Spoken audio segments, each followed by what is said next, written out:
ভারতের উত্তর পূর্বাঞ্চলের সেভেন সিস্টার্সের অন্যতম একটি রাজ্য মণিপুরের সংঘাত থামেনি ৩ বছরেও। নতুন করে আবারও ছড়িয়ে পড়েছে সহিংসতা, রূপ নিয়েছে গৃহযুদ্ধে।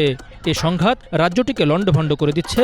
সাধারণ মানুষ এখন চরম বিচ্ছিন্নতার মধ্যে বাস করছে। দীর্ঘ এ লড়াই বন্ধে দেশটির প্রধানমন্ত্রী নরেন্দ্র মোদীর সরকারের ব্যর্থতা নিয়ে উঠছে নানা প্রশ্ন। চলতি মাসের শুরুর দিকে একটি বোমা বিস্ফোরণে মেইতেই সম্প্রদায়ের ২ শিশুর মৃত্যু হয়। এর মাধ্যমে গত কয়েক মাসের তুলনামূলক শান্ত পরিস্থিতি আবার অশান্ত হয়ে ওঠে। ৭ এপ্রিল সর্বশেষ সহিংসতা শুরু হওয়ার পর থেকে এ পর্যন্ত অন্তত ৭ জন নিহত হয়েছেন, ১২ জনের বেশি মানুষকে গ্রেফতার করা হয়েছে। জনমনে বিরাজ করছে তুমুল ক্ষোভ। মণিপুর রাজ্যটি এখন চরমভাবে বিভক্ত। রাজ্যের উপত্যকায় বসবাসকারী হিন্দু ধর্মাবলম্বী মেইতেই জনগোষ্ঠী এবং পাহাড়ে বসবাসকারী প্রধানত খ্রিস্টান কুকি জো সম্প্রদায়ের মধ্যে মূলত এই দ্বন্দ্ব চলছে।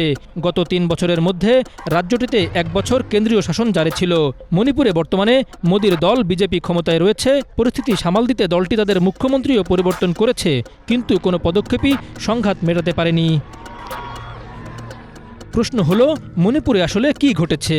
গত ৭ এপ্রিল বিকেলে মণিপুরের বিষ্ণুপুর জেলার ত্রং লাওবি আওয়াং লেককাই এলাকার একটি বাড়িতে বোমা বিস্ফোরণ ঘটে। এতে মেইতেই সম্প্রদায়ের ৫ ও ৬ বছর বয়সী ২ শিশু নিহত হয় এবং তাদের মা আহত হন। শিশুদের বাবা ভারতীয় সীমান্তরক্ষী বাহিনী বিএসএফের সদস্য। মেইতেই নেতারা এ হামলার জন্য কুকি যোদ্ধাদের দায়ী করেছেন, তবে কুকি গোষ্ঠীগুলো এ অভিযোগ অস্বীকার করেছে। এ ঘটনার পর রাজ্যের শান্তি আবারও ভেস্তে গেছে। বিভিন্ন সংগঠন রাজ্যের প্রায় সব শহর অচল করে দেওয়ার ডাক দিয়েছে। প্রতিবাদে রাস্তায় নেমে আসেন সাধারণ নারী, পুরুষ ও তরুণরা। তারা সড়ক অবরোধ করেন এবং পুলিশের সঙ্গে সংঘর্ষে জড়ান। বিক্ষুব্ধ জনতা বেশ কয়েকটি তেলের ট্যাঙ্কারেও আগুন ধরিয়ে দিয়েছে। হত্যাকারীদের গ্রেফতারের দাবিতে বিক্ষোভকারী ও নিরাপত্তা বাহিনীর মধ্যে সংঘাত হয়। এতে বেশ কিছু মানুষ আহত হন। বিষ্ণুপুর থেকে কুকি অধ্যুষিত চূড়াচাঁদপুর সংযোগকারী প্রধান সড়কটি ২ সপ্তাহ ধরে বন্ধ রয়েছে। ৭ এপ্রিল বিক্ষোভকারীদের উপর আধা সামরিক বাহিনীর গুলিতে অন্তত আরও ৩ জন নিহত হয়েছেন। ১৮ এপ্রিল রাজ্যের উরুখুল অঞ্চলে একটি জাতীয় সড়কে অতর্কিত হামলা চালায় একদল সশস্ত্র যোদ্ধা। এতে একজন অবসরপ্রাপ্ত সেনাসহ ২ জন নিহত হন। এ ঘটনা ৩ বছরের বেশি সময় ধরে জাতিগত সংঘাতের চক্রে আটকে থাকা রাজ্যটিকে আরও ভয়াবহ পরিস্থিতির মুখে ঠেলে দিয়েছে। একসময় মণিপুর ছিল একটি স্বাধীন রাজ্য।